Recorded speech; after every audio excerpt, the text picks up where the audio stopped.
এটা হয় মহিলে ৰাস্তাটো পাৰ হ'ব চাইছিলে এই ৰঘুনাথত ৰাতি থাকে সদায় আহে তাকে আহিবা আছিল আহিবাতে সেই ভাগৰ পাই পূব ছাইডৰ পৰাই গাড়ীখন আহিছে ইমান স্পীডত আহিছে গাড়ীখন তাৰমানে অলপৰ কাৰণে একদম ৰক্ষাই নলাকে অলপো ৰক্ষা পৰা নাই পূৰা ডাইৰেক্ট মাৰি দিছে আৰু সি ব্ৰেকে মাৰা নাই সি আৰু ডাইৰেক্ট খুন্দি দিছে ছাইড পালে এইখিনিমান পাইছিল পুৱাতে সি একদম মেইন হেৰিতে খুন্দি দিছে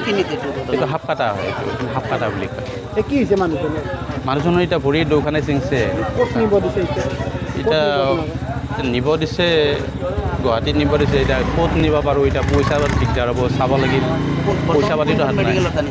বৰ্তমান মুকালমোৱাৰ PhD ইয়াৰ পৰা ৰেফাৰ দিছে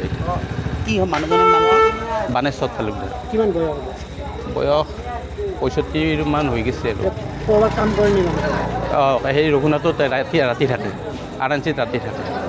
যিকোনো খবৰৰ বাবে যোগাযোগ কৰক 7099017330 লগতে 7099017110 নম্বৰত।